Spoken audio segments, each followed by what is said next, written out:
Hola Richard, perdóname que estoy entrando a clase.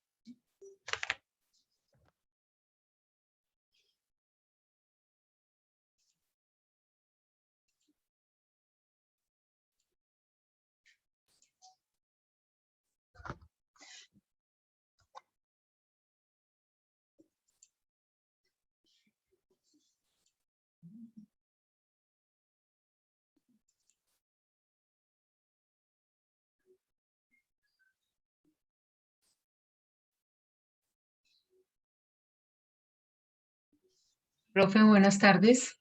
Buenas Hola tardes, Cris, ¿cómo vas? ¿Cómo te ha ido? compañeros. Se me congeló el Buenas celular. tardes, profe. Hola, buenas a todos, ¿cómo están? Buenas noches, Tardes, profesora. profe. Tardes. Buenas, ¿cómo están todos? Bienvenidos.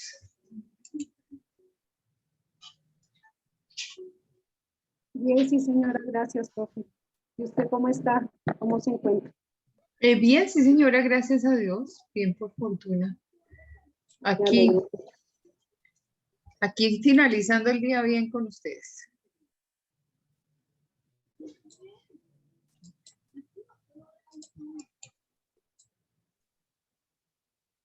Y acá, ya está. Bueno, muy bien, entonces a todos les doy una cordial bienvenida. Estamos empezando esta sesión de hoy con 51 participantes. Esperaría que se vincularan más personas. Están entrando. Buenas Hola, buenas. Nos encargaríamos de la puerta Margarita y yo, porque el siguiente Ufa. grupo es el número 6. Entonces, ¿quién va a compartir pantalla? ¿Tú, Cris? Yo, profe, sí. Bueno, Sí, Profe, pero estoy dándome cuenta que ni siquiera señora, tengo. mientras comparten pantalla, tenemos una inquietud. Sabemos que el viernes ya tenemos la exposición de lo de las programas, entonces tenemos 30 minutos, es para las 4 grupos de cada carrera, ¿cierto? 30 para cada carrera. Y tenemos entonces un solo expositor o podrían dos. No, claro, pueden, o sea, en 30 minutos tiene que haber varios expositores. Digo por grupo, porque es que como lo seleccionamos por temas, entonces es... Sí, puede haber varios expositores, claro que sí. Imagínate qué tal bueno. que no. ¿Qué tal Bueno, que profe. no? En 30 minutos de exposición alcanzan a tener cómodamente 5 expositores, yo creería. Bueno, Entonces ustedes verifican cómo hacen la situación. Muy bien. bueno, profe, muchas gracias. No, no, señora. Aquí lo que interesa es hacer muy amable y muy cercana esa charla de cada una de las carreras para que sepamos interactuar desde el punto de vista empresarial con cada uno, digamos, de los representantes de sus disciplinas. Bueno, vamos entonces con los cínicos, no sirven para este oficio. Buenas Grupo noches. número 6, contando con el reloj. Adelante. Un segundo, profe. Quiero verificar si ya entró. ¿Ya entraste, Manuel? No te vi, no te vi. Somos Sí, acá estoy. Perfecto. Buenas noches, nosotros somos un grupo de comunicación, estamos Andy Barrera, María Cristina Vega y Emanuel Pereira. Vamos a hacer un breve abrebocas de lo que se trata el libro Los cínicos no sirven para este oficio. Este libro básicamente es una narración tipo entrevista que le hacen a uno de los autores, y escritores y periodistas más influyentes en el siglo pasado. Entonces, vamos a empezar con la biografía. Listo, buenas noches, profe, buenas noches, compañeros. Hoy les voy a hablar de Ryszard Kapuscinski, el autor de Los cínicos no sirven para este oficio. Este autor nació el 4 de marzo de 1932 en Pinsk, Bielorrusia, Polonia. Fue un periodista, escritor, ensayista y poeta polaco famoso por sus narraciones sobre el continente africano. Este escritor viene de una familia muy humilde que vivió las consecuencias de la guerra, de la pobreza, del hambre. Y es esto es esto mismo lo que lleva a este escritor años más adelante a realizarse como profesional. Primero estudió historia en la Universidad de ahí se me pasa. En la Universidad de Varsovia estudió historia. Después empezó a trabajar como periodista, haciendo colaboraciones con el New York Times, con la revista Times, y ahí fue como enviado a las partes más damnificadas como de África, de donde pudo darse cuenta y recordar esos momentos que él en algún momento de su vida pasó cuando era niño.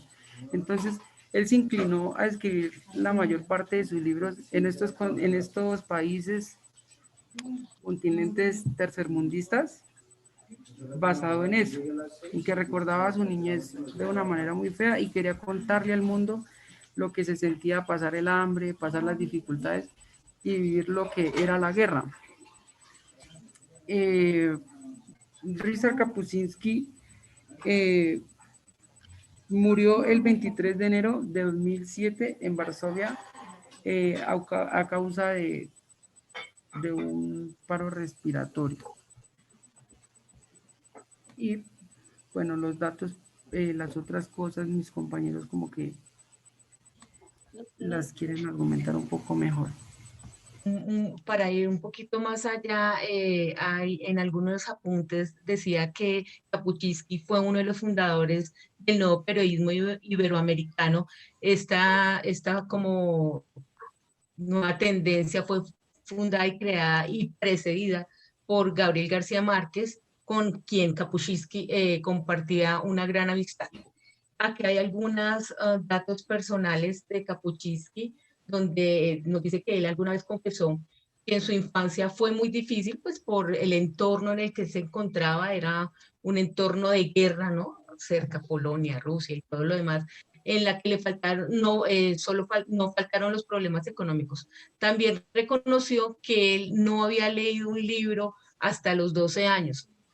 Su carrera como reportero lo llevó a conocer de primera mano muchos hechos que marcaron la historia del mundial, como la descolonización e independencia de lo que él llama el tercer mundo. El tercer mundo él lo llama países de Asia, África y América.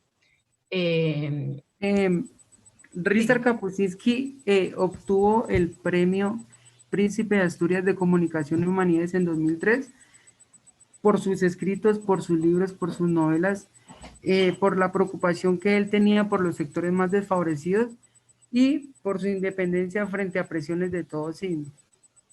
Entonces, para mí personalmente, Ryszard Kapuscinski es considerado como el padre del periodismo y por lo tanto de la comunicación social. Entonces, pues este libro me dejó muchas enseñanzas y pues me gustaría compartírselos a ustedes, recomendárselos. ¿Listo, compañeros? Cuéntanos sobre las obras de Ryszard, algunas de las obras de Kapuscinski, por favor. Listo. Una de las obras más reconocidas es El Ébano. El Ébano es donde habla todas las experiencias vividas de él y de la gente en África, donde cuentan todo lo de las guerras civiles. Ryszard Kapuscinski, déjenme por acá una cosita. Cristi, puedes, espérame, en la diapositiva, ¿la puedes pasar, por favor? Ah, atrás, sí, atrás. Atrás. Adelante. Ryszard Kapuscinski presenció 27 revoluciones, estuvo en 12 frentes de guerra y fue condenado a ser fusilado en 4 ocasiones, de las cuales pues salió indemne, afortunadamente.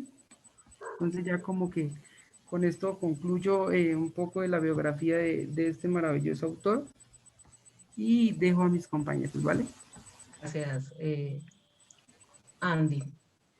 Algunas de sus obras más reconocidas son El Imperio, El Emperador, El Shah, Los cínicos no sirven para este oficio, que es el libro que le estamos presentando, Viajes de Heródoto y el Ébano. Continuamos.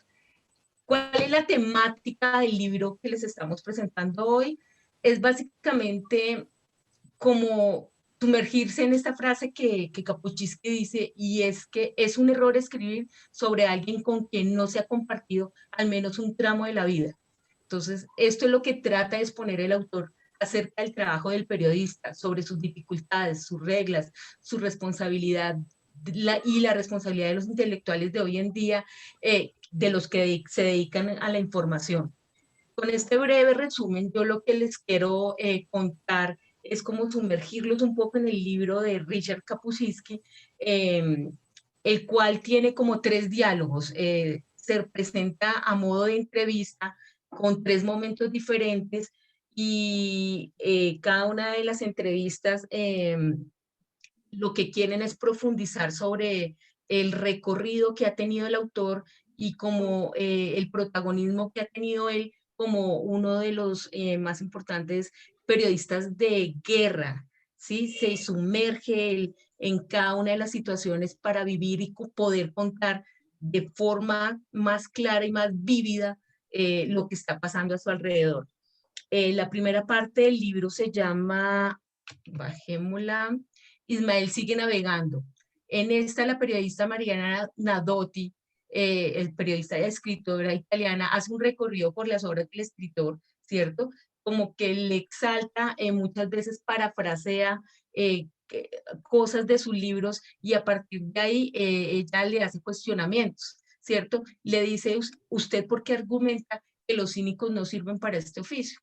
Entonces, él inicialmente como que agradece que la juventud esté en el primer momento, en la primera entrevista, agradece que la juventud esté, que haya mucha gente joven en el auditorio porque le dice que eso es lo que necesita en este momento el mundo, nuevos respiros, nuevo aire, gente más nueva, con nuevas ideas, ¿sí?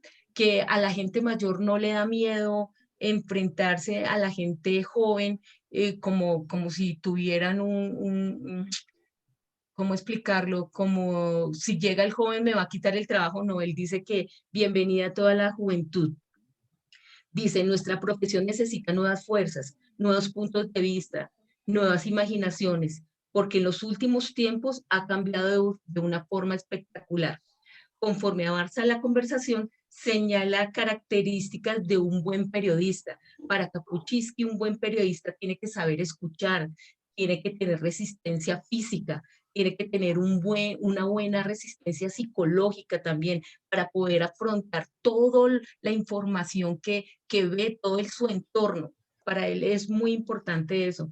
Perder el miedo, aceptar los cambios, pero sobre todo para Kapuscinski lo importante es que tiene que ser un buen ser humano, ser empático. Kapuscinski dice que nadie podría relatar, yo lo traduzco como que yo no puedo hablar del hambre si yo no conozco el hambre, ¿sí? Entonces, él tiene una especie de, en todos sus procesos, nos comenta que su proceso, su forma de entrar a investigar y es ir a la fuente, ir a la fuente, sumergirse en él, un periodismo de inmersión. Entonces él dice que a él no le interesa llegar a algún sitio y ser reconocido, sino lo que le interesa inclusive para obtener mucha más información, información un poco más veraz, es que nadie lo reconozca, que lo vean como un par. Y cuando lo ven como un par, la gente empieza a abrirse y a contarle todas sus dificultades y a poderle contar lo que escuchó y lo que pasó sin temor, porque muy seguramente si saben que es periodista, se callan o le tergiversan la verdad. Entonces, para él es muy importante. De eso habla la primera parte del libro que dice, Ismael sigue navegando. En la segunda parte, se titula Explicar un continente, la historia de su desarrollo. Básicamente, en esta segunda parte, él centra sus experiencias en lo que vivió en las guerras de independencia de África. Todo lo que tuvo que vivir.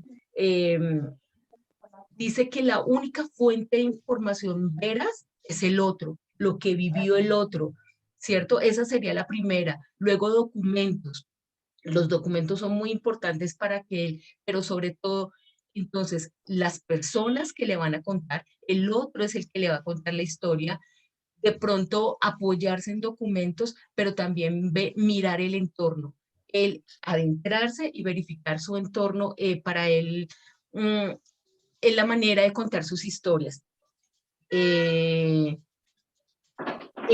la segunda parte también dice que para África fue muy difícil, que él fue como testigo de muchas independencias, pero que África todavía no ha podido ser independiente del todo, porque no ha podido, por ejemplo, ser un país productivo entre, valga la redundancia, para producir su propio consumo, y que ahora, aunque no depende de Estados Unidos como la mayor parte del mundo, sí depende de la producción china y asiática para poder satisfacer las materias primas que requiere su continente.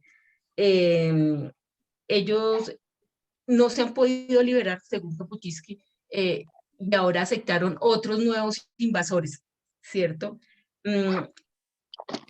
Hace un recorrido por la historia de todos los líderes del continente africano, de sus fortalezas, de sus debilidades, de cómo ayudó el cambio, le ayudó a fortalecerse, cómo la independencia ayudó a que África, aunque sigue siendo un país tercermundista, aunque sigue siendo un continente, perdón, que necesita todavía mucha fuerza, el poder salir, por ejemplo, del apartheid, el poder ser testigo de lo que vio Mandela con ellos,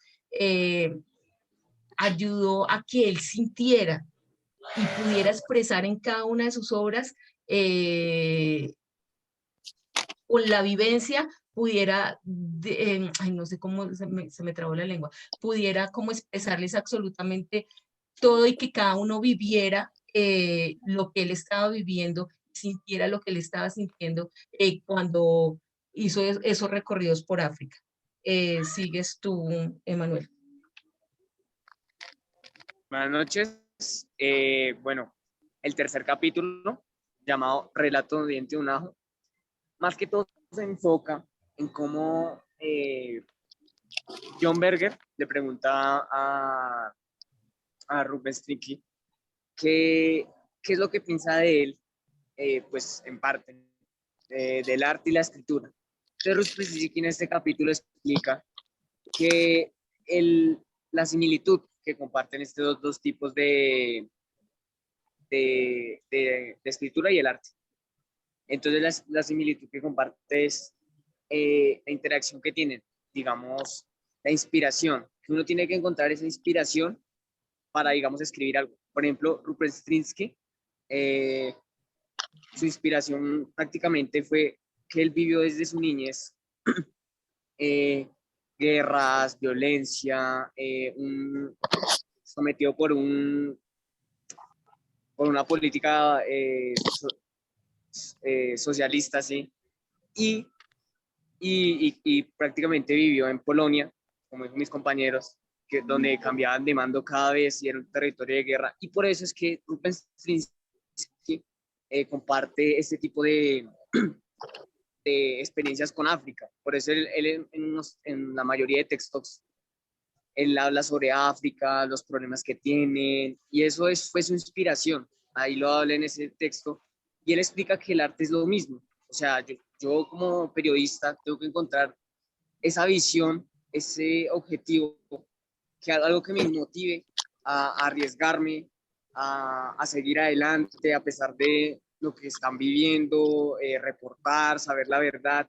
Ese tipo de cosas lo habla. Que el arte es igual a la escritura. Dale, Cristian, siguiente.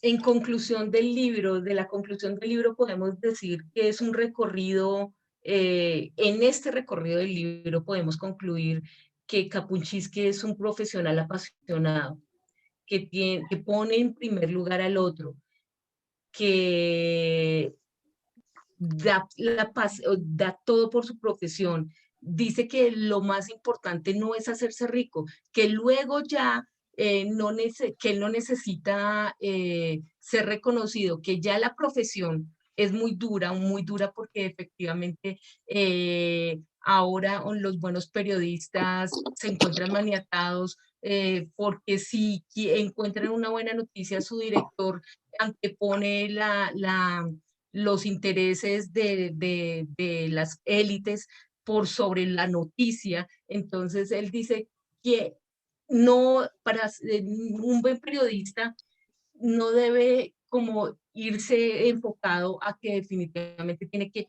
llegar a empezar a ser rico, que luego ya su profesión lo hará cuando la audiencia crea en él, en sus investigaciones, en la velocidad de lo que dice, ya luego lo volverá un periodista un poco más estable profesionalmente.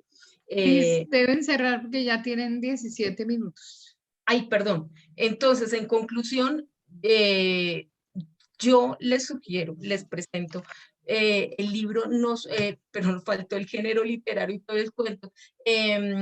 Les exponemos el libro porque nos parece importante que no solamente estudiantes de comunicación o de periodismo o personas que estén interesadas en la comunicación del periodismo sepan de Richard Kapuscinski y de los cínicos no sirven para este oficio, sino el público en general, porque a través de él pueden conocer realidades latentes, realidades verdaderamente vividas. Por eso es recomendable el libro.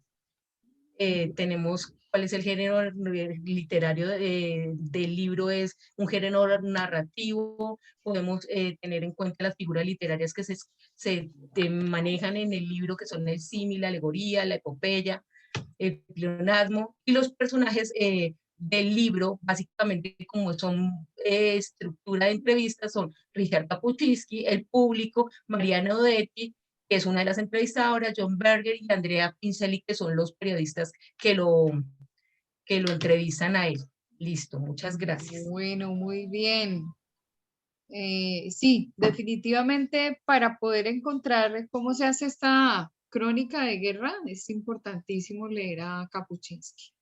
Es también un autor que tiene algunos temas históricos, porque ese es el eje fundamental del autor, el tema de la historia, y obviamente en estos continentes donde hay depresión, donde hay atraso, donde podemos ser considerados tercermundistas, entonces Asia, África y América, donde se vive un conflicto de guerra. Si quieren empezar, aunque obviamente los cínicos no sirven para este oficio, es un libro muy bueno. También podría ser empezar por Ébano, que es otra de las obras Ébano es uno de los más importantes. que él tiene, para conocer específicamente cómo es esta, digamos, como momentos históricos que van de la mano del libro.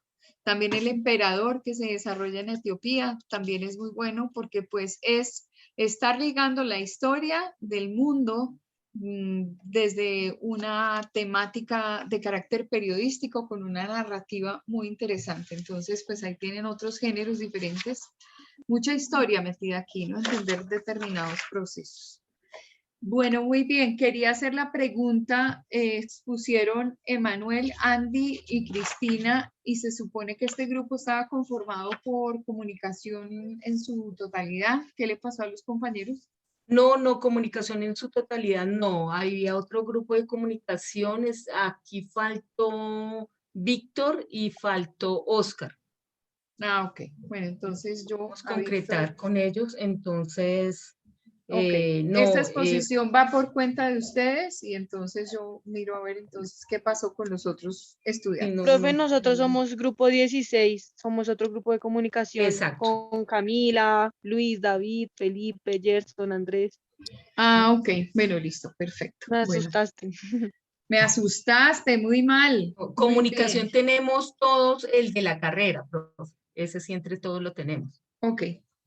Vamos entonces ahora con grupo 7, también integrado por 3 personas. Un segundo. ¿Estamos listos? Sí, yo ya dejé de compartir. Buenas tardes, profe. Es que no me deja compartir. No, pues si no te confiero los poderes, la cosa es que estás aquí ya. Debajo de la flechita del cambio de página y casi no te puedo conferir poderes de Graceful. Ya. Listo, Karina. Porque me aparece esto así raro. Déjelo jugar arriba con Luna. Ah. ¿Está dormida Lunita? Aleja el micrófono. No, ya la silencié. Es que Bueno. los micrófonos abiertos nos hacen pasar calores. Y las cámaras Sí. también. Bueno, buenas tardes para todos. Iniciamos con la compañera, como la profe lo dijo, somos 3. Iniciamos con Luisa Parra. Muchas gracias. Muy bien. Buenas noches, compañeros. Nosotros hoy les vamos a exponer sobre el autor William Shakespeare. Nuestro grupo está conformado por Lady Karina Calderón García de Contabilidad, Alejandra Benítez, María Alejandra López Benítez de Contabilidad y quien les habla, Luis Alejandra Parra Caicedo.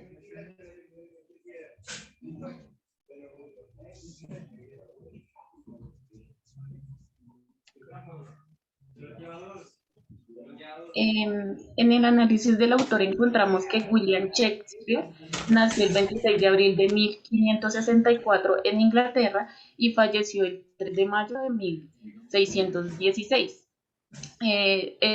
Se rumora que su muerte se debió a una alta fiebre debido a que consumía mucho alcohol. Él vivió en el periodo isabelino y jacobino, fue dramaturgo, poeta y actor inglés. Fue el escritor inglés más importante.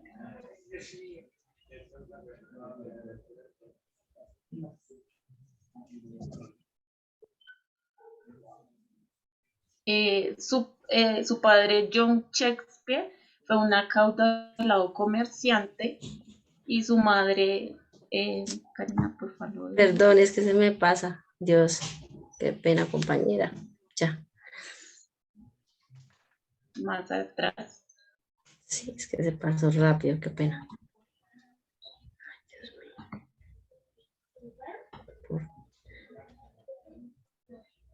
¿Listo? Sí, te escuchamos. Su madre, María Ardeo, cuya familia fue perseguida por su confesión católica. En ese tiempo en Inglaterra no estaba permitida esa religión, entonces ellos fueron perseguidos por eso. Él fue el tercero de los 8 hijos, estudió la primaria en la Stanford Grammar School. En noviembre de 1582, William Shakespeare contrajo matrimonio con Annie Hathaway, de 26 años, ella era 8 años mayor que él. Entonces, por ese motivo también se especuló mucho sobre su sexualidad. Muchos decían que debido a sus poemas, William Shakespeare era homosexual. En sí, de la vida de él se especuló mucho y hubo un tiempo de 1585 a 1592 que son los años perdidos de William Shakespeare, porque no hay en sí como tal unos datos bibliográficos. Él tuvo 3 hijos, Susana y los 2 mellizos Judith y Jaime. Este último murió a los 11 años por causas que se desconocen. Él también tiene un libro con ese nombre, tiene un libro que se llama Jaime. Otros datos importantes es que Shakespeare personifica las debilidades humanas.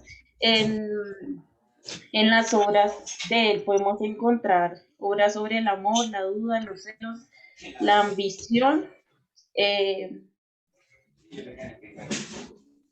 Él se retiró muy temprano. Antes de su muerte, él se retiró 3 años antes de su muerte, él murió a los 52 años. Sigue nuestra compañera Karina. Bueno, compañeros, pues él es como el máximo expositor de la dramaturgia. Shakespeare es considerado como el más grande escritor de todos los tiempos y con certeza el más sobresaliente entre todos los dramaturgos y poetas que han escrito en inglés. Un genio en el dominio de las palabras y las imágenes, sus poemas y sus obras de teatro exploran toda la gema de las emociones y conflictos humanos. En 1593 publicó uno de los primeros éxitos, su poema Venus y Adonis. Su actividad en la poesía se fecha entre 1592 y 1597. Sin embargo, lo que realmente le dio la fama al escritor británico fueron sus obras de teatro. Realmente fue eso lo que más le dio fama a él. Seguimos aquí con... También hace parte de, pues, de lo que él escribía, la tragicomedia. Es una obra que combina los elementos naturales de la tragedia con la esencia de la comedia, ofreciendo hacia el público un mensaje diferente y con personalidad. A partir de 1600 se publicaron las conocidas como comedias oscuras y las tragedias. Grandes ejemplos de esto tenemos obras como Romeo y Julieta, que pues, todo el mundo la hemos escuchado, Romeo y Julieta, que fue en 1593 a 1597. Continuamos con la compañera. Yo les hablaré entonces de algunas de las obras conocidas de William Shakespeare. Como dice mi compañera, una de ellas es Romeo y Julieta, escrita entre 1593 y 1597. Es una de las primeras tragedias escritas por Shakespeare. Algo es lo que caracterizaron la mayor parte de ellas, la mezcla entre lo trágico y lo cómico, el uso combinado de la prosa y el verso. El argumento pertenece a la tradición de historias de amantes imposibles existentes desde la antigüedad. Si bien se intuye que Shakespeare se inspiró en un cuento italiano que añadió personajes y tramas de su propia creación. Romeo y Julieta lucharon por su amor a pesar de la oposición de sus familias, duramente enfrentadas. Esta rivalidad familiar y una serie de fatalidades conducen al suicidio de los amantes. Aleja, acércate al micrófono porque es más fuerte el ruido ambiente, que no sé si está en el lugar tuyo, y como estás haciendo lectura y es una lectura rápida, se puede perder parte del contexto. Ahí ya me escuchan mejor. Toca que te acerques el micrófono como más hacia ti. No sé dónde tengas la fuente, pero por ejemplo acercarlo y hablar así sin necesidad de... Ahí ya. Probablemente. Habla un poquito más durito, tú de pronto el tono de voz un poco más alto. Ya es cuestión. Sí, porque sí se escucha un poquito lejitos. Lejos y no tan rápido. Es que, profe, uno se pone nervioso. Por favor, téngalo en cuenta. Me imagino, pero acá es para poder vencer esa esos miedos. Y hacer un ejercicio, claro, así es.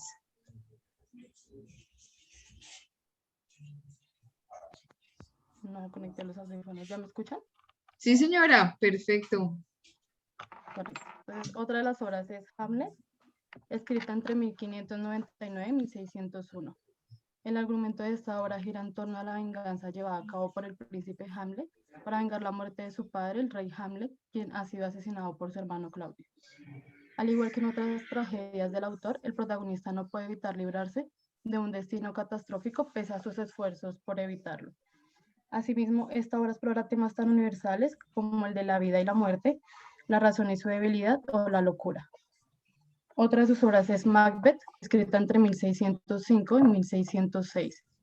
Esta obra gira en torno a los dañinos efectos físicos y psicológicos de la ambición política en aquellos que únicamente buscan el poder como un fin en sí mismo, ya que Macbeth, haciendo caso de una profecía que le dieron a conocer 3 brujas, y ante la insistencia de su esposo, asesina al rey Duncan para así apoderarse de la corona. Esa situación hace que Macbeth viva con ansiedad y miedo y sea incapaz de confiar en sus nobles. Otra de las obras escritas por Shakespeare fue Los 2 caballeros de Verona, escrita en 1590, El Rey Lear en 1603, Mucho ruido por nada en 1598 y Otelo en 1604.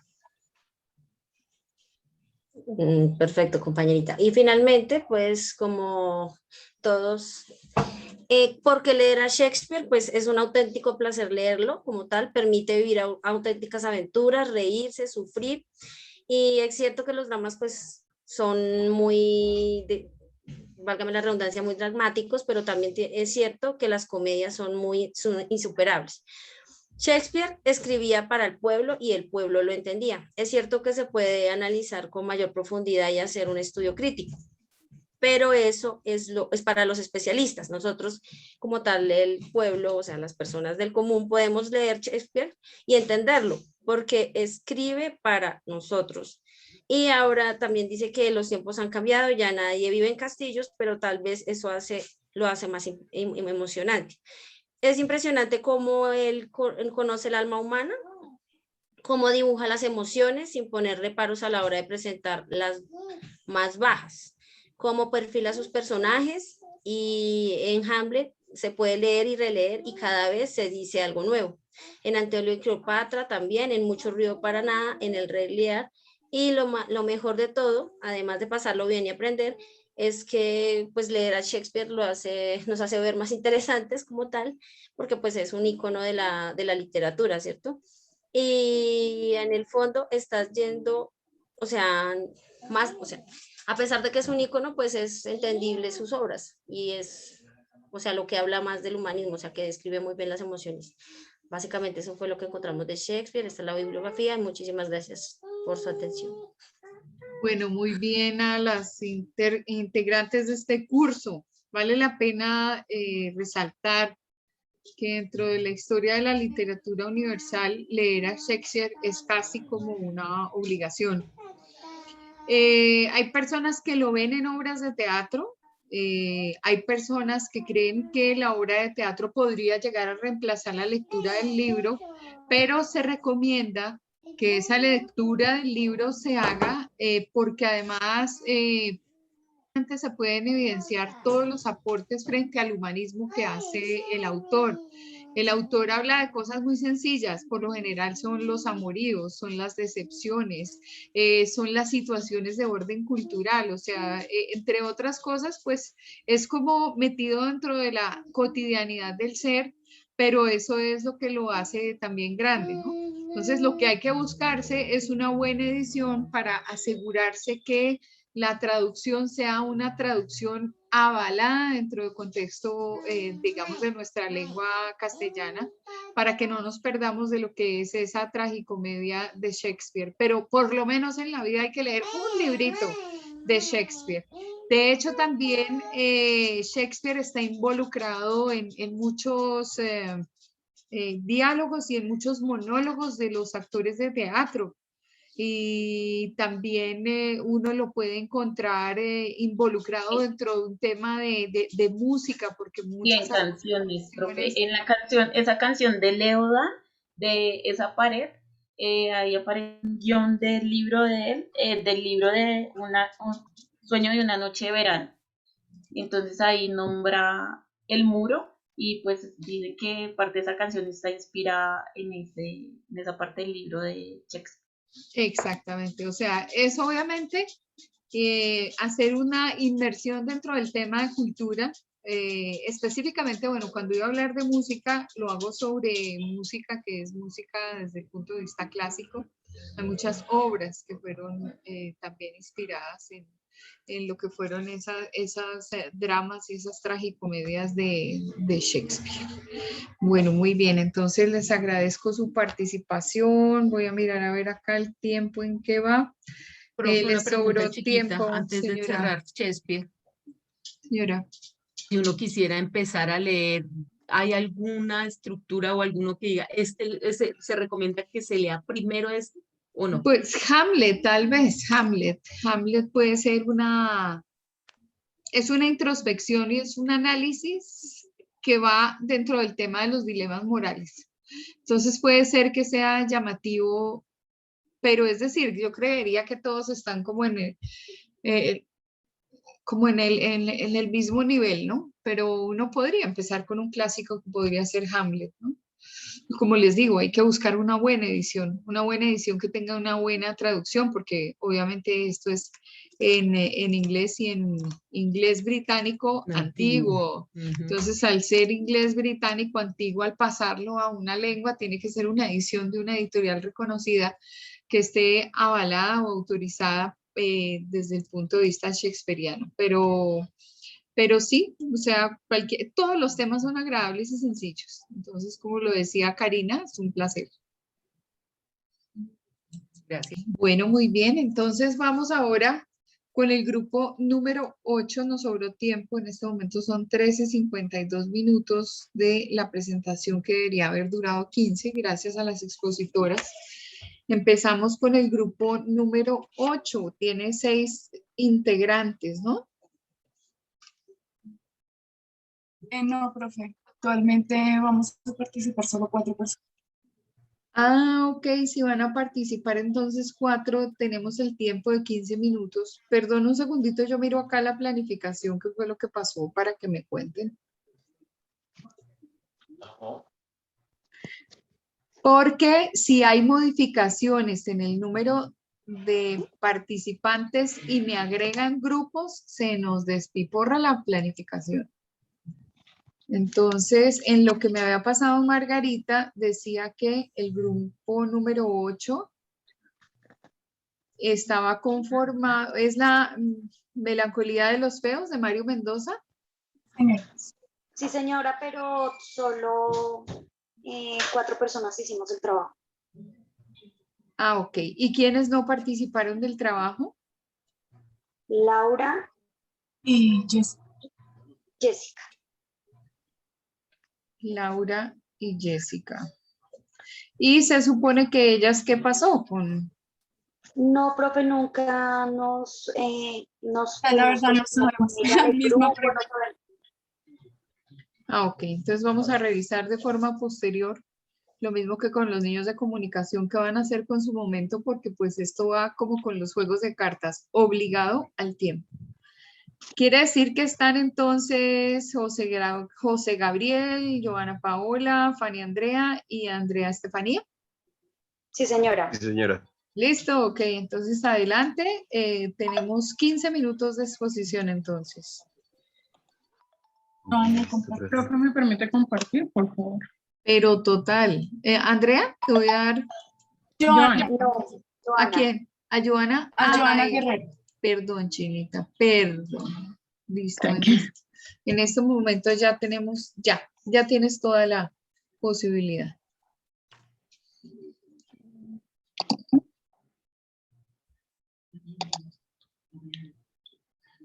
Cronómetros en 0. Bien. Buenas noches.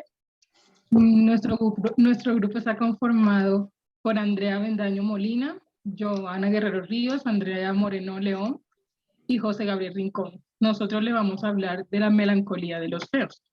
Es una obra de Mario Mendoza.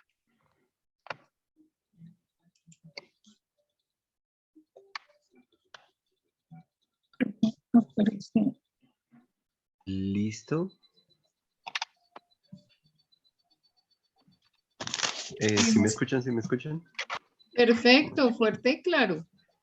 Listo, profe, muchas gracias. Bueno, básicamente pues esta obra está enfocada en el género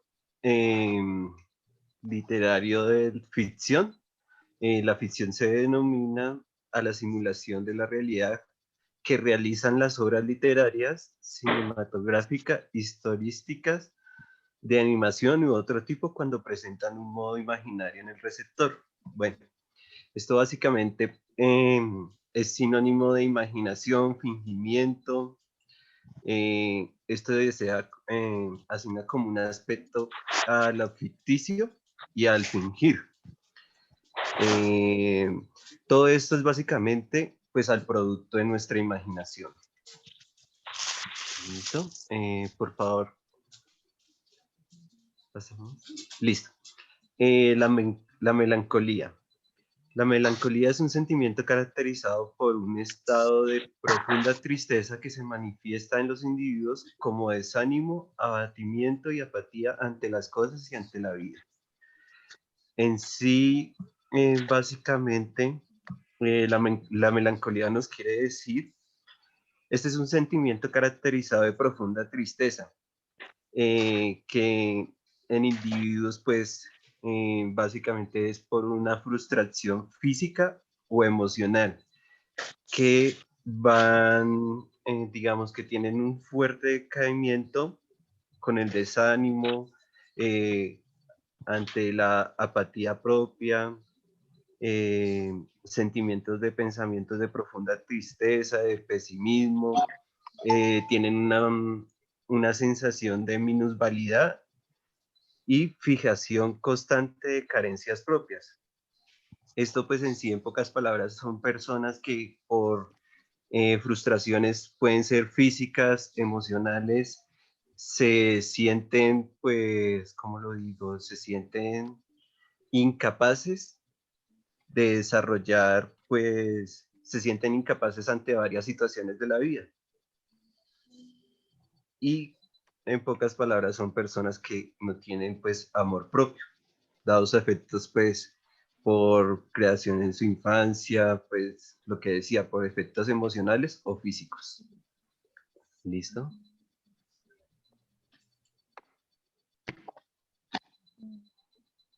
Siguiente. Un segundo que no me permite. Buenas noches, mi nombre es Andrea Bendaño, yo les voy a hablar sobre la reseña del autor, sobre el libro. Aquí vamos a hablar sobre todo lo que él investigó, todo lo que Mario Mendoza investigó antes de hacer el libro. Aquí habla de los melancólicos, él lo divide en 6 partes, habla de los melancólicos. Aquí quiero dejar en claro algo, y era que para él era muy importante identificar o la diferencia entre la depresión y la melancolía. Para él la depresión debía ser medicada, la depresión era, debía ir a un psiquiátrico, debía estar medicada, y la melancolía solo implicaba como bajar al infierno, según las palabras de él, bajar al infierno para después sobresalir. Entonces, dentro de los melancólicos está Ernest, perdón, espérame que es que no veo. Ernest Hemingway. Ernest Hemingway fue un escritor. Él fue un conductor, inicialmente fue conductor de ambulancia. Él era un hombre muy, muy activo, y este señor, debido a la melancolía o digamos todo lo que tuvo que vivir, se volvió una persona melancólica, pierde todo sentido. Le gustaba mucho ir a cazar, cazaba elefantes, entonces él pierde todo, o sea, cualquier cosa, todo le parecía terrible, pierde también su parte sexual, digámoslo así, ya no tenía deseo sexual, y él decide suicidarse con la misma escopeta con la que iba a hacer su caza. Es tanto que el autor lo describe de la siguiente manera: la escopeta era de doble cañón, él se abre la boca para poder que le quepa el segundo cañón y se dispara. El segundo, bueno, ya después de esto, sigue Gabriel García Márquez. Gabriel García Márquez, pues nuestro gran colombiano escritor. Gabriel García Márquez siguió mucho a Kafka y siguió mucho a William Faulkner, pero también fue, digamos, seguidor de Ernest Hemingway. Él se leyó un libro que se llamaba, permítame un momento, El viejo y el mar. De este libro que leyó Gabriel García Márquez, él decide escribir El coronel no tiene quien le escriba. Cuando Hemingway decide suicidarse, que fue en 1961, Gabriel García Márquez dice: yo no voy a volver a escribir, yo no voy a volver a hacer nada. Entra como en la parte melancólica de su carrera, digámoslo así. Y esto se llaman los 4 años, espérame un momento, los 4 años del silencio, que fue de 1961 a 1965. Después, pasados esos 4 años, según lo que entiendo, él no volvió a escribir nada, absolutamente nada, simplemente servía, era como reportero, si no estoy mal, del Espectador. Y después, pasados estos 4 años, que se llaman los años del silencio, él decide escribir, o le llega, digámoslo así, como decía el escritor, era bajar a los infiernos para volver a renacer. Entonces, él en ese momento decide escribir 100 años de soledad. Nuestro tercero es Pablo Picasso, el pintor.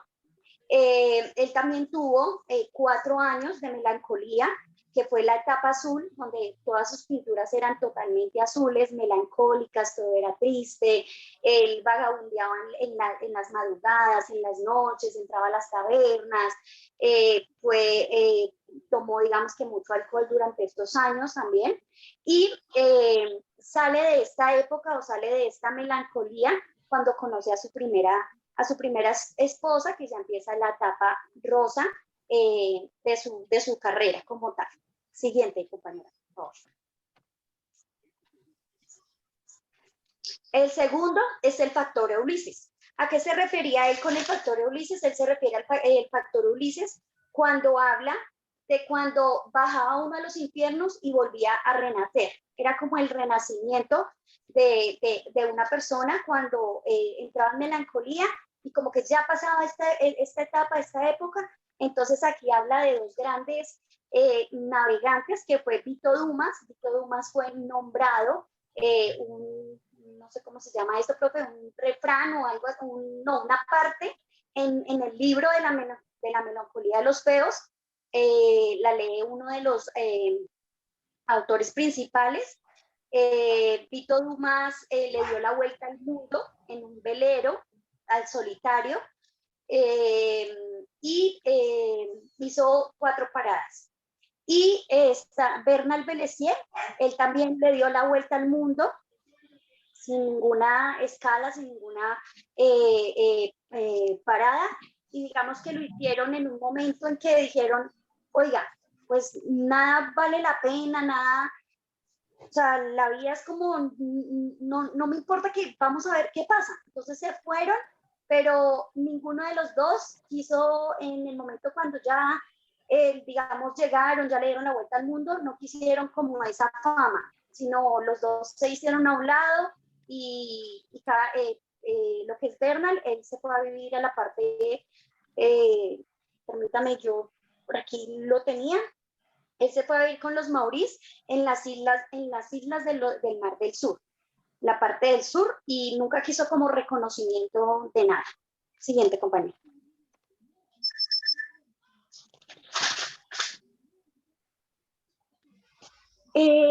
Bueno, la tercera es el desdoblamiento. Aquí habla del desdoblamiento cuando una persona está trastornada mentalmente.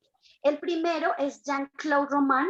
Jean-Claude Roman fue un hombre que durante 25 años llevó doble vida. Jean-Claude Roman le decía a su familia que era un médico muy prestigioso, que él era una persona que estaba investigando vacunas para todas las enfermedades habidas y por haber, que es más, que estaba a nada de sacar una vacuna contra el SIDA. Duró así 25 años, imagínense. Se volvió mitómano, ¿cómo se llaman? O sea, era mentira tras mentira, tras mentira, tras mentira. Con su familia, tenía una esposa, 2 hijos. ¿De qué vivía? Él salía todos los días en su carro, se quedaba en un parque, y le gustaba mucho leer. Todo lo de medicina, digámoslo así. Entonces él se ponía a leer en su carro, le llegaban las 4 o 5 de la tarde, decía, bueno, puedo regresar a mi casa. Decía, no, hoy fue un día espectacular, hoy hicimos esto, estamos averiguando tal vacuna, o sea, súper. Y ya después lo empiezan, digamos, la familia de él, los suegros y los papás empiezan a dar cuenta, porque digamos que le depositaban un dinero para que él hiciera inversiones en la bolsa suiza, y él vivía, era de lo que daban esas inversiones. Entonces empiezan a pedirle ese dinero, pues él ya no lo tenía, porque digamos que era con lo que él sostenía a su familia. Entonces él llega un día, se da cuenta que ya todos pues se están dando cuenta de que esa no es la vida de él, y deciden matar a su esposa y sus 2 hijos. Él también se dispara, pero quedó vivo. El segundo es James Holmes. Él es un estudiante estadounidense. Hablaba aquí Mario Mendoza sobre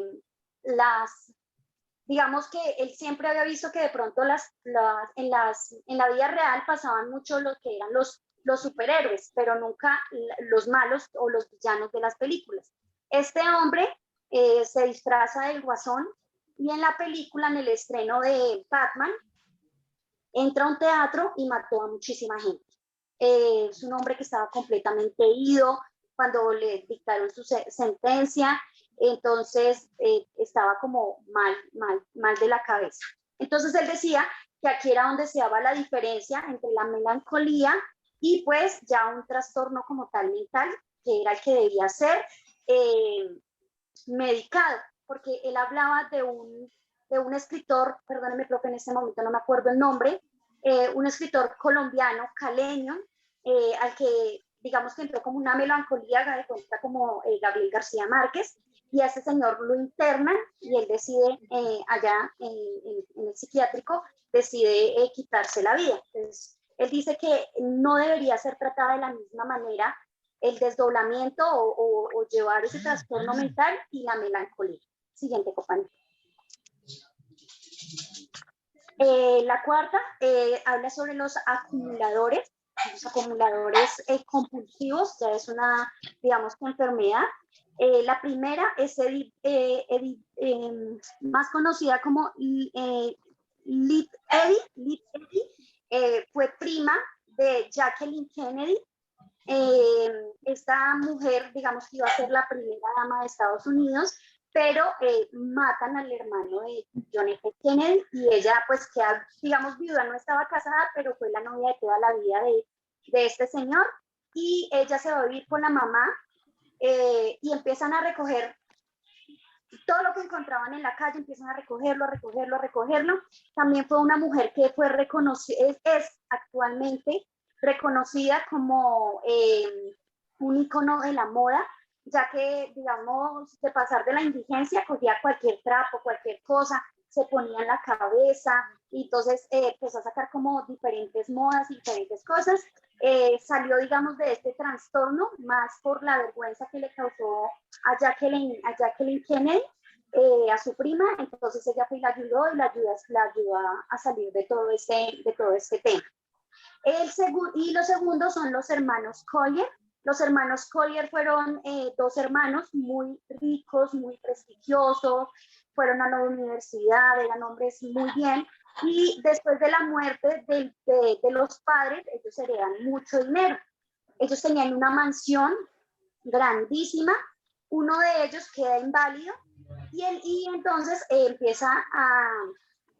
otro se hace cargo del hermano, y empiezan a también acumular muchísima basura, acumulaban muchísimo periódico, tenía una mansión grandísima, profe, de 3 pisos, grande,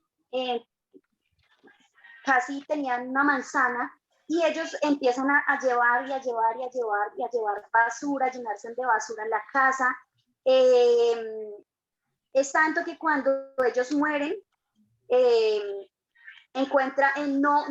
los bomberos, los rescatistas, no encuentran por dónde entrar, entonces tuvieron que entrar por la azotea, abrir un hueco en la azotea para poder entrar, porque las ventanas, puertas, todo estaba totalmente sellado. Todavía no lo adelantes, compañera, por favor. Estaba todo sellado. Y encuentran a la semana de que ellos murieron, encuentran al primero, que fue el que no estaba inválido, el que no estaba en silla de ruedas, porque se le vino una de los montones de basura, se le vino encima y no tuvo cómo salirse, entonces él murió ahí. Y 2 semanas después encuentran al segundo, que estaba a solo 2 metros de donde estaba el primero. Murió de hambre, murió pues porque no podía valerse por sí mismo. También encuentran restos, y encuentran en carros, encuentran como los órganos de personas, y encuentran los restos.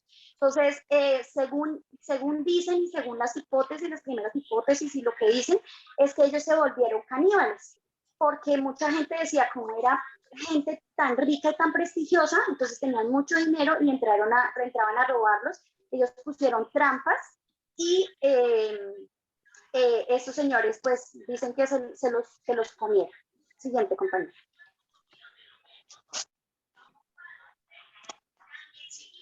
El que sigue es la corporabilidad, el cómo nos vemos nosotros.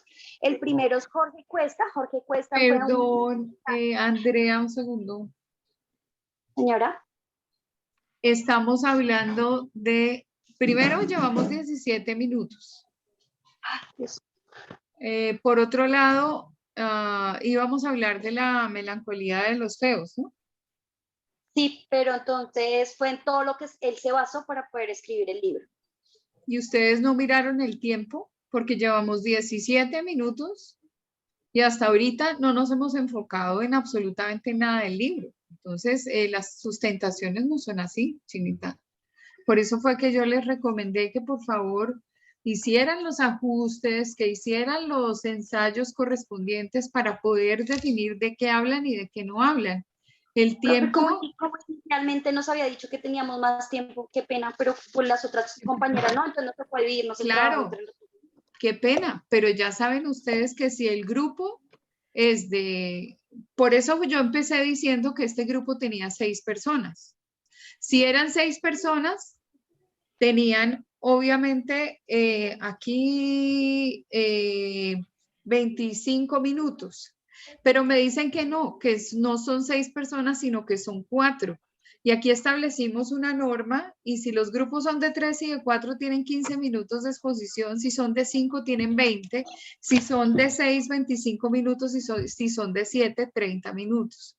Entonces, pues, ¿qué era lo que había que hacer? Obvio, había que balancear la sustentación del libro, porque si nos vamos a ir a todo lo que estudia un autor para poder llegar donde realmente lo que queremos conocer es realmente el libro, quiénes son sus personajes, de qué es de lo que trata. O sea, sí, muy bueno, pero si tenemos una hora de exposición con esto me parece espectacular, pero es que tenemos que ser consecuentes con el tiempo de los demás. Por eso yo les dije antes de empezar la exposición, midan, ensayen y verifiquen. Ahora, a mí nadie me dijo que el grupo había pasado de 6 a 4. No, de profe, hecho, pues la verdad que no aparecieron entonces. no, pero está bien. Pero si obviamente ustedes saben que una norma es hacer una sustentación con un tiempo restringido a un número de personas, entonces, ¿qué va a pasar con las 2 personas que supuestamente no formaron parte de este grupo? De pronto puede ser que no les llamó la atención hacer la sustentación de ese libro y pues claro, hasta ahora, digamos, lo que va a pasar específicamente con las personas que formaban parte de un grupo y que hasta ahora no han dicho nada, yo considero que pues van a tener 0 en su nota segunda, en la segunda nota, en el segundo 30%, pues porque no participaron y no quisieron participar y hasta la fecha a mí nadie me ha dicho, mire, profesora, es que no voy con ese grupo, voy a hacer la presentación de este libro. Nadie. No se lo han dicho a Margarita como monitora, ni se lo han dicho a Cristina como monitora. Entonces, pues obviamente los de comunicación con comunicación y de administración y contaduría con quien le corresponde.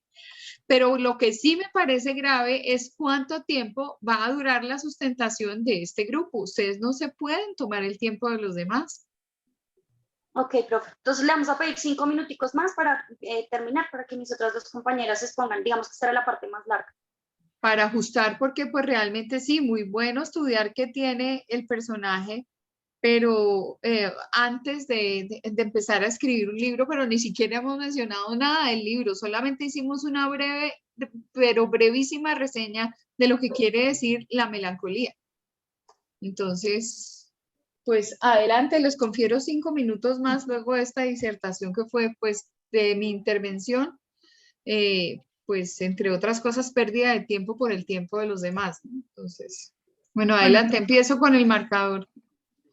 Para continuar y ser más breves, el prólogo que nos resalta más o menos la historia del libro como tal, León Soler es un psiquiatra soltero y sin hijos que se acerca a los 40 años y sigue atrapado en una rutina poco feliz y carente de brillo.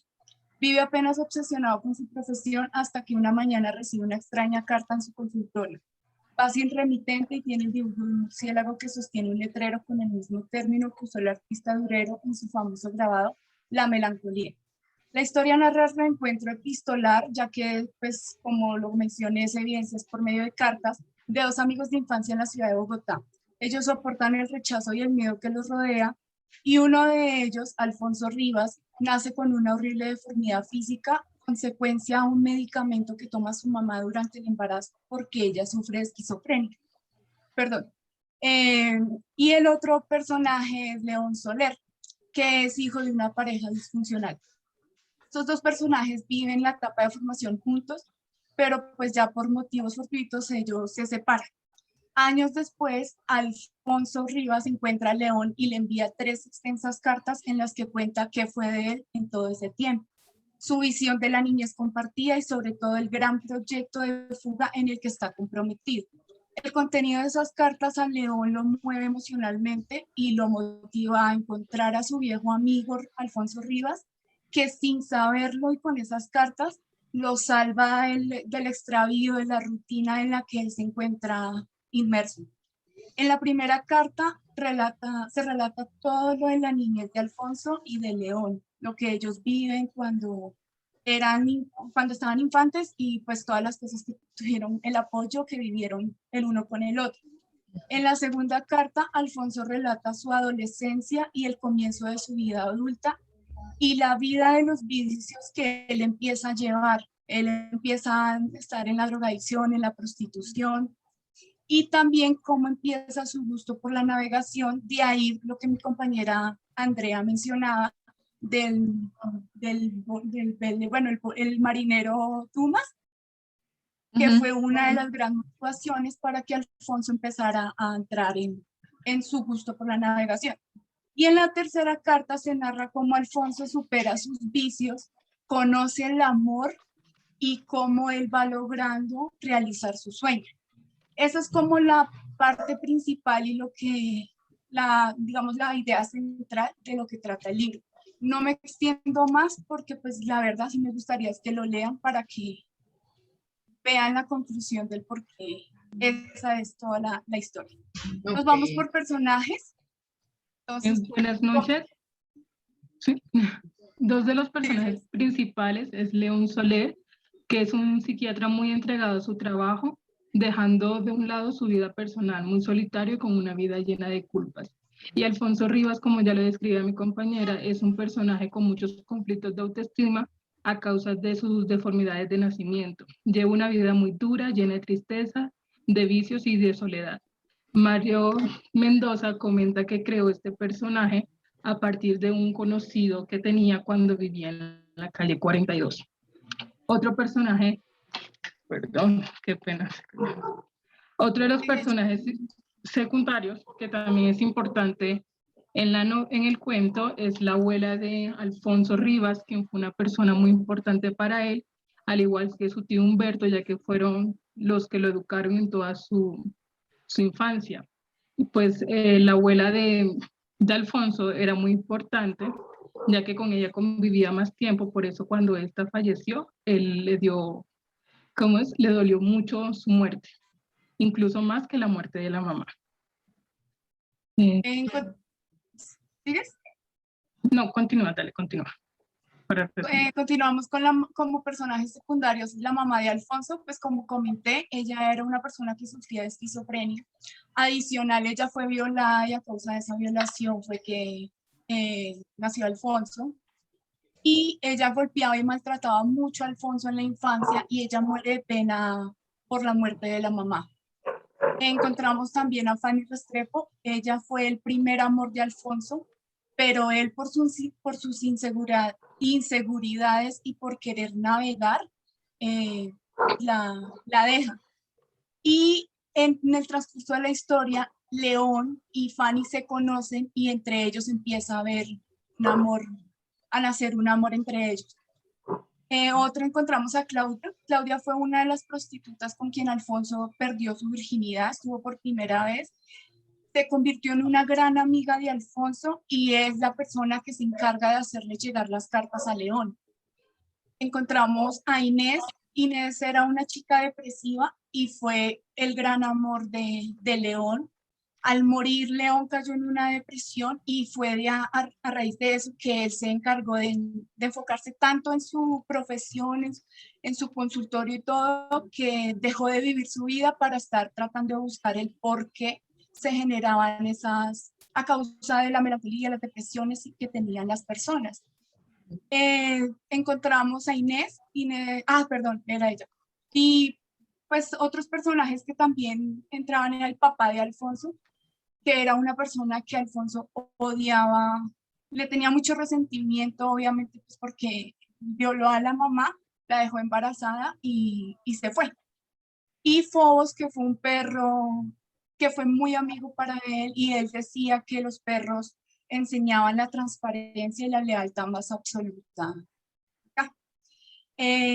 Bueno, y ya para terminar, ¿por qué leer el libro? Personalmente lo recomiendo, yo lo leí hace 3 años. En mi vida personal a mí me sirvió mucho. Yo estaba pasando por una etapa de autoestima y una dependencia emocional muy dura. Y cuando leí el libro a mí me cambió muchísimo. Es una obra que nos muestra que cualquier tipo de depresión, tristeza, soledad, nosotros podemos mirar o acaba con esa persona o realmente la fortalece y la guía para salir adelante. Muestra que los valores como la amistad y el amor pueden convertir a una persona triste y vacía o en una persona completa y segura de sí misma. Entonces, realmente yo personalmente, y creo que con mi grupo que lo leímos, lo recomendamos al 100%, y si nos dan la oportunidad, nos gustaría compartir el PDF al grupo de WhatsApp y que lo pudieran leer. Claro, buenísimo. Claro que sí, gracias. Qué bien, muy bien.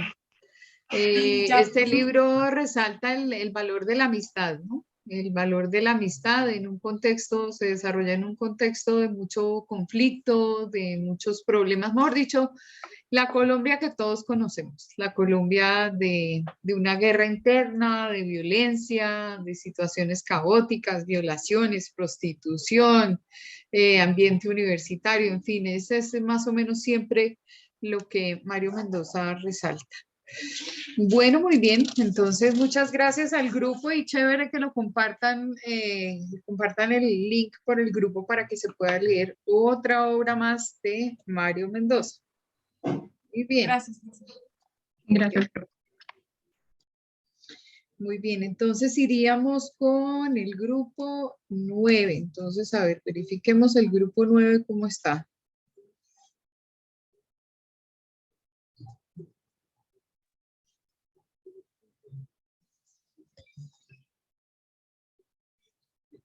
Ay, que no me deja abrir aquí. Ya, ok. Entonces, tenemos en el grupo 9 3 personas. Mayerly Lorena Bernal, Angie Catherine Ramírez Higuera y Pamela Andrea García. La Biblia, ¿verdad? Sí, señora. Buenas tardes. Perdón, sí, un segundo. Tengo que hacer una observación sobre la presentación de PowerPoint del grupo anterior. Y es la manera de escribir el apellido de Ernest Hemingway. Lo escribieron J-E-M-I latina N-W-E-Y. Y que yo conozca, Hemingway se escribe H-E-M-I-N-G-W-A-Y. Entonces, esto tiene dos implicaciones. La primera, una desviación de la información que no es consecuente, pues con lo que hemos venido aprendiendo, ¿sí? Es decir, las palabras son las palabras y los nombres de las personas son los nombres de las personas. Yo no puedo escribir el apellido de alguien y sobre todo de un ícono de la literatura de una manera diferente, porque a quien vea la presentación, de pronto a alguien que no conozca de mucho, va a tener en su haber, en su entender, que hay dos Hemingway distintos. Ahora, no es el apellido del autor. Entonces, por favor, este tipo de cosas verifíquenlas antes de salir a escena, es decir, antes de tener una presentación en público. Entonces, por favor, recuerden que Hemingway se escribe H-E-M-I latina N-G-W-A-Y. Muy bien, ahora sí vamos con el siguiente grupo.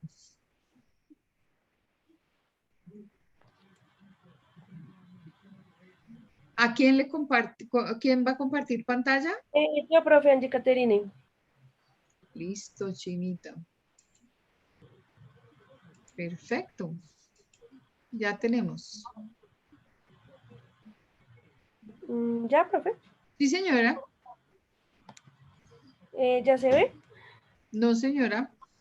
Todavía no. ¿No? Aquí seguimos en la vida de los cuadritos.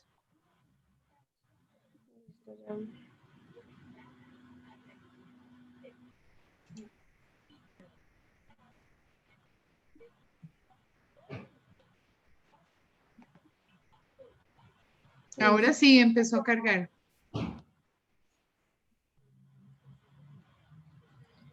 ¿Lista, profe? Sí. Sí, señora.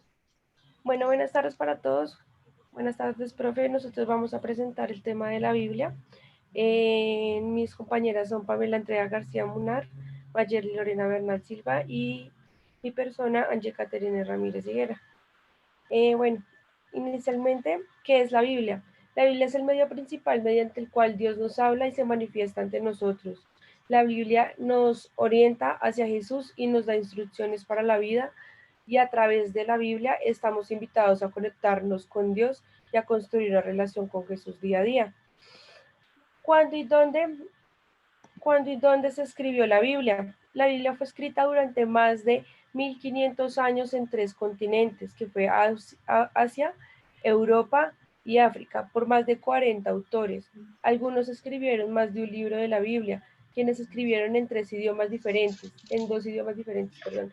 El Antiguo Testamento, que fue escrito principalmente en hebreo y arameos, y el Nuevo Testamento fue escrito en griego. Las partes más antiguas del Antiguo Testamento se registraron alrededor del año 1400 a.C. Los escritos del Antiguo Testamento se complementaron con el libro del Malaquías alrededor de 400 años antes de Cristo. El libro del Malachi es seguido con un intervalo de tiempo de aproximadamente 400 años antes de que comience el Nuevo Testamento. Los libros del Nuevo Testamento fueron escritos entre el año 44 después de Cristo y el año 95 después de Cristo. Bueno, ¿quién escribió la Biblia? En términos humanos, la Biblia fue escrita por más de 40 autores, como ya lo había dicho. Los primeros 5 libros del Antiguo Testamento se atribuyeron a Moisés. Los libros proféticos del Antiguo Testamento llevan los nombres de su autor, como por ejemplo el profeta Isaías. Él escribió el libro de Isaías, entre comillas, Oseas, y así sucesivamente. Gran parte del Nuevo Testamento fue escrito por el apóstol Pablo, quien escribió cartas de aliento e instrucción a las iglesias en varias ciudades de Europa y Asia. Los autores bíblicos fueron en diferentes épocas y vinieron de diferentes culturas. Eran algunos judíos, otros eran no judíos, pero eran gentiles. Algunos eran reyes, otros eran pobres, algunos eran altamente educados y algunos tenían poca educación formal. Algunos líderes religiosos, otros eran líderes políticos, algunos eran profetas y otros simplemente eran gente del común y corriente. La variación de los antecesores del autor es enorme, por decirlo menos. Bueno, con esta gran capacidad uno podría esperar que la Biblia contenga diferentes afirmaciones de la verdad, pero de hecho, la Biblia tiene un mensaje continuo y unificador desde el primer libro hasta el último. La probabilidad de que más de 40 personas escribieron en 2 idiomas diferentes, vivieron en 3 continentes diferentes en diferentes épocas. También presentan mensajes continuos y también tienen planes continuos de salvación. Es casi un milagro, podría decirse así. Bueno, seguimos con mi compañera Lorena. Buenas noches. Entonces, ¿cómo está estructurada la Biblia? Se asume que los libros de la Biblia están en orden cronológico, pero pues no es así. Se encuentra organizado de acuerdo al género, dividiéndose en 3 categorías: la historia, la experiencia y la profecía. Tanto como el Antiguo y el Nuevo Testamento comienza con el género de la historia es seguida por las experiencias es seguida por la profecía, y en estos se dividen de la siguiente forma: se dividen por libros de la ley o Pentateuco, libros históricos, libros poéticos, libros profetas mayores, libros profetas menores, evangelio, historia de la iglesia y epístolas. La siguiente. Ay, perdón.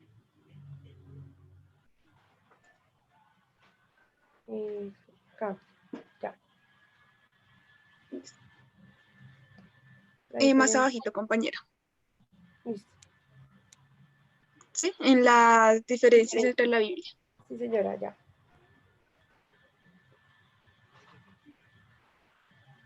La siguiente.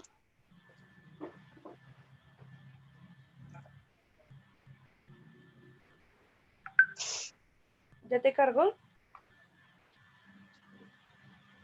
Yo creo que... Dale la siguiente, por Fiscate.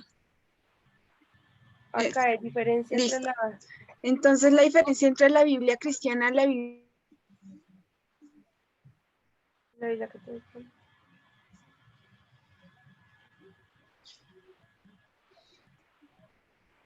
Lorena. Creo que tiene problemas de internet. Listo, ya, ahora sí. La diferencia entre la Biblia cristiana y la Biblia católica, pues entre ellas se diferencia en que en su cantidad de libros que constituyen su libro sagrado. La Biblia católica cuenta con 73 libros, entre ellos cuenta con algunos textos extensos, entre estos el del profeta Isaías y otros como los menores contenidos como el de profecía Asdías. De los 73 libros que constituye la Biblia católica, se divide en los 46 en el Antiguo Testamento y 27 en los Nuevos Testamentos. La Biblia cristiana, protestantes, cuentan con tan solo 66 libros, y esto se debe a la ausencia de los libros de Tobías, el de una de Macabeos, el segundo de Macabeos, Sabiduría, el de Judith, Barut y Eclesiástico. La siguiente, compañera. Eclesiástico. Eclesiásticos. El cristianismo es una corriente también espiritual y se interpreta de diferentes maneras, lo cual como resultado también cuenta con diferentes iglesias, tales como las iglesias católica, la iglesia ortodoxa, la iglesia anglicana, la iglesia copta, la iglesia calvinista, la iglesia luterana y los profetas en general. De todas estas confesiones, lee bien, protestantes. Ajá. De todas estas confesiones, el catolicismo es la más numerosa y extendida, de manera que tiene peso en referencia muy importante. Siguiente, compañera.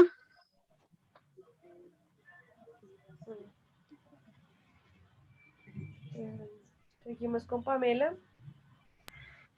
Bueno, la siguiente lista contiene pues versiones de la Biblia, hay demasiadas, pero pues entonces las más populares entre los hispanohablantes son las siguientes. La Biblia de las Américas, que es traducida especialmente para el latinoamericano en 1986, directamente del hebreo, y fue una versión popular para la evangelización. La siguiente es Dios habla hoy, que es un proyecto de las Sociedades Bíblicas Unidas con la primera traducción publicada en 1966 y es un español simple y fácil de entender. La palabra hispanoamericana, esta es la versión para Latinoamérica publicada también por la Sociedad Bíblica de España en el 2010. Es una versión que intenta simplificar no solo el lenguaje, sino la idea principal de cada texto. La palabra de Dios para todos es una versión del Centro Mundial de Traducción de la Biblia que primero se publicó en 2005 y pues después con una versión mejorada en el 2008 y 2002.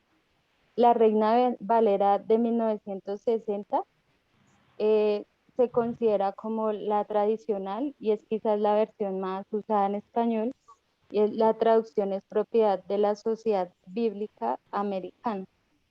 La Reina Valera de 1995 es una versión de las Sociedades Bíblicas Unidas. La Reina Valera contemporánea es revisada en el 2009 y otra vez en el 2011, entrelazada en el español moderno con la tradición valera. Es un proyecto también de Sociedades Bíblicas Unidas. La nueva versión internacional es originalmente publicada en el 1979 en versión que regularmente usamos para comparar con la Reina Valera de 1960. Es muy popular en la evangelización y entre nuevos creyentes. La traducción en lenguaje actual es también una de las publicadas por las Sociedades Bíblicas Unidas y proveen un texto contemporáneo y en cierto sentido casual. Y pues para un dato muy curioso, pues yo no había escuchado esto, la Biblia del Oso dice que es la primera versión de la Biblia completa en español, traducción de Casiodoro de Reina. Realmente es un tesoro poder leerla e imaginarse cómo se sintieron nuestros ancestros la primera vez que pudieron obtener una copia de las Sagradas Escrituras. Bueno, encontramos en la Biblia los tipos de texto, que son el texto alejandrino. Sus características son la brevedad y la austeridad, que la austeridad es rigurosamente ajustada a las normas de la moral. Es generalmente el texto más corto que otras clases el texto más corto y no exhibe el grado de pulidez gramatical. También contamos con el texto occidental. La característica principal del tipo del texto es su intensa paráfrasis, los comentarios, el comentario que se añade a un texto difícil de entender para aclararlo. También encontramos el texto cesariense, que está caracterizado por una mezcla de lecturas occidentales y alejandrinas, los antes mencionados. También encontramos el texto bizantino, que lo caracteriza por aparecer completo y con mucha lucidez. Siguiente, compañero.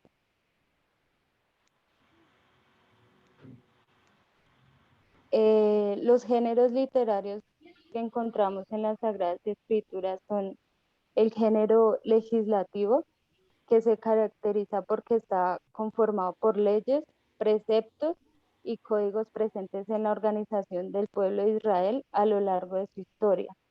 El género sapiencial,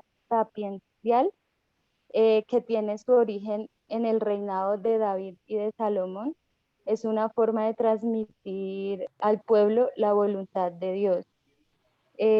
También el género lírico, que se utiliza para expresar los sentimientos que se han despertado a partir de las vivencias del pueblo en su relación con Dios. También encontramos el género profético, que es el más predominante en el Antiguo Testamento y pues se caracteriza porque busca transmitir la voluntad de Dios al pueblo en las circunstancias concretas que vive. El género apocalíptico, que también es uno de los más predominantes, es propio de los dos testamentos, del Antiguo y del Nuevo. Se caracteriza por utilizar la profecía, los símbolos y el lenguaje misterioso para comunicar un mensaje de esperanza al pueblo perseguido. El género histórico. El género histórico es el que más abunda en la Biblia y es usado para contar la historia del pueblo que primero se transmitió de forma oral y luego se pasó por escrito. El género epistolar o carta, la mayor parte de este género está presente en el Nuevo Testamento. Siguiente, compañera. Uno de los datos curiosos que pues vimos fue que la Biblia fue escrita mucho tiempo antes de la invención del papel y los lápices. Fue escrita sobre extensas tiras de papiro o pergamino. También otro es que según la Biblia, Dios solo escribió una vez, que fue cuando escribió los 10 mandamientos en las tablas, y el resto de ocasiones pues inspiró a otros para que escribiesen por él. También dice que la Biblia está disponible en 532 idiomas y 2.883 lenguajes, y pues continúan traduciéndola a más idiomas. El tiempo que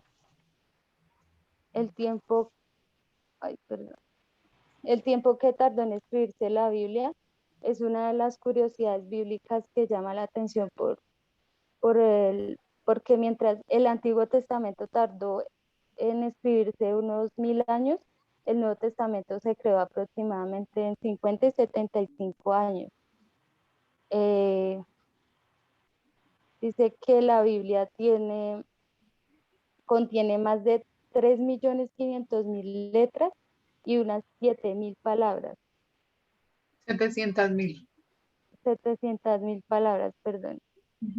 ¿Por qué se dice que es inspirada por Dios? Porque por su unidad de tema y falta de contradicciones, también por el cumplimiento de sus profecías y sus promesas, su indestructibilidad y su universalidad, su referencia a verdades científicas desconocidas para los escritores y también en la confirmación de la veracidad de sus partes históricas.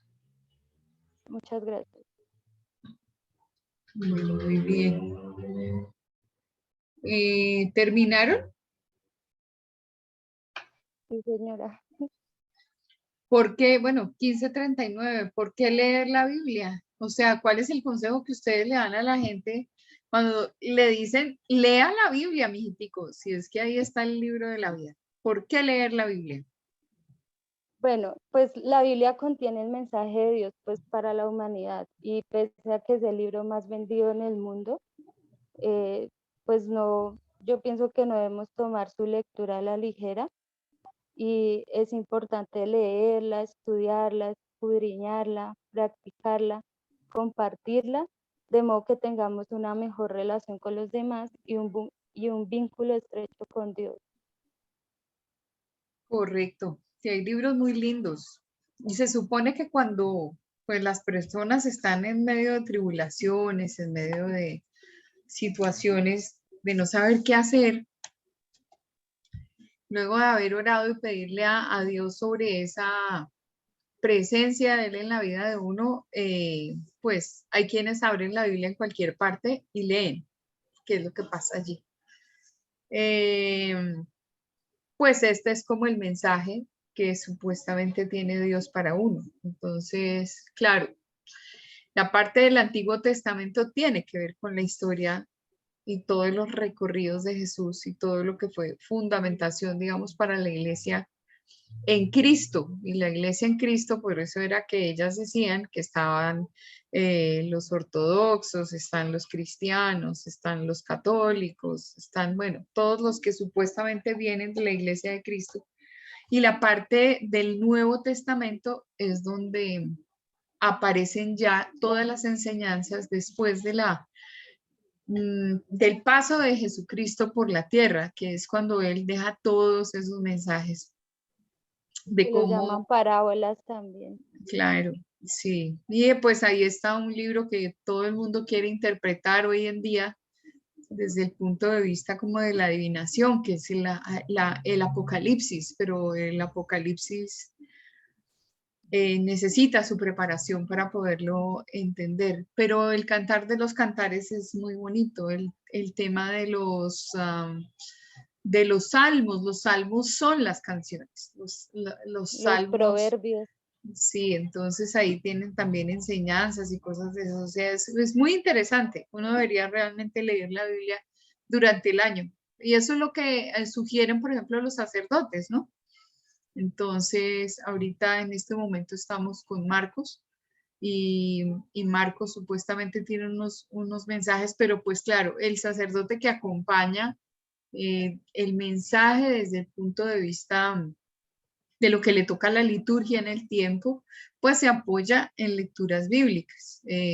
Lo que ha alejado, en mi modo de ver, lo que ha alejado un poquito a la gente de la iglesia católica es esa falta de reflexión del sacerdote para acercar estos temas de Dios al nivel que uno lo necesita tener, ¿no? Casi como si fuera el psicólogo de turno ante la tribulación, que esa es la gran ventaja de la iglesia cristiana, mucho más cercana, más cantada, más alegre, más explicada. Las disertaciones que tienen algunos pastores son muy cercanas a la vida de todos. Entonces, pues igual, simplemente por curiosidad, leer la Biblia.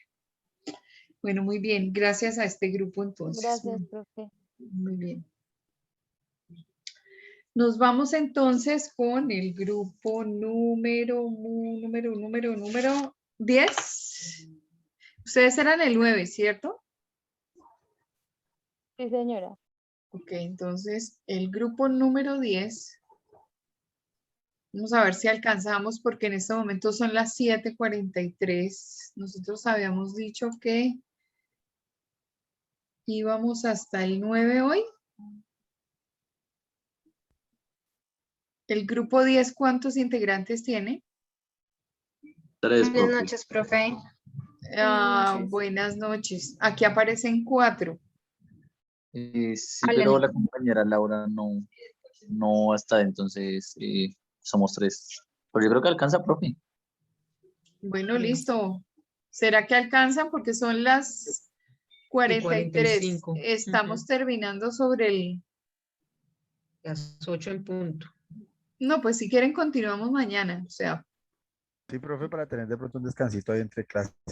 Qué sí, pena. porque es que empatar, o sea, a esta hora es muy difícil. Y ahora viene el horario estelar de 8 a 10 de la noche. Entonces el horario estelar es bien duro tanto para el docente, más también para el estudiante, ¿no? Entonces, bueno, nada. Tenemos una colección muy buena de libros, entonces ahí quedan muchas curiosidades. Por favor, descansen, pasen un tiempo de descansito. Mañana continuamos con la exposición y por favor las queridas monitoras me aclaran los estudiantes que no han participado, ¿qué van a hacer? Porque tiempo es lo que no tenemos. Entonces, un abrazo para todos. Ahora, quiero hacer la observancia de lo siguiente. En este momento estamos cerrando con 65 estudiantes. Quiere decir que durante las sustentaciones la gente se va. Y no me parecería honesto y derecho con los compañeros de curso. Uno se cala la exposición de uno y se cala la exposición de todos. Por el hecho de que estén haciendo exposición, no tiene que decir que se vaya. Entonces, positivo porque estamos. Profe, qué pena contigo, es que apenas dejé de compartir, se me cayó el internet y pues por eso ya volví a ingresar. bueno, ok, bueno, muy bien. Entonces, Ay, nada. profe, qué pena, yo también, yo te escribí por el chat. Yo me salí como 2 minutos y volví a entrar. Y pues claro, me dio pena, yo te escribí por el chat de Zoom. Sí, pero bueno, entiendo por la señal de internet, pero estar entrando y saliendo, grave. Después hablo con Margarita y con Cris para ver qué es lo que pasa con la asistencia y cómo vamos con esa asistencia. No les quiero quitar los minuticos, 7:45 de la noche. Entonces, acá cerramos. Un abrazo, que tengan un feliz descanso de 5 Profe, minutos una mientras pregunta. entran. Tengo Señora. una compañera con COVID y me dice que la diagnosticaron con COVID, que tiene que hacerte para el tema de la ausencia, la incapacidad o con la prueba, el resultado de la prueba. Con el resultado de la prueba, sí. Ya le digo que me lo Ese es el que Listo. más tiene a la mano, el resultado de la prueba. Sí, me dijo que le acabo de llegar precisamente y está muy maluquita. Bueno. Bueno, ok, bueno. Chao, profe, feliz noche. Gracias, Que feliz descanses, noche muchas para gracias. todos. Gracias, Gracias, chao. gracias. Chao, Rubiel, chao todos. Yo expuse hoy, pero se me olvidó escribirme en la asistencia, profe. Ah, con Escríbete Margarita. rápidamente. Rápido, ahí alcanzas. Corran. Y ahí está publicado en el chat, corre, No se está gasta el medio link. segundo. Ahí está, en el chat. Mira, de segundas. Margarita lo volvió a poner a las 7:14. Bueno, anoten, Andrea, que pues la anotan manualmente. Bueno. Gracias, qué pena. Se me había olvidado. Muy bien, ok, bueno, muy bien. No, profe, que descanses. Gracias, lo mismo, que les vaya bonito. Gracias, chao.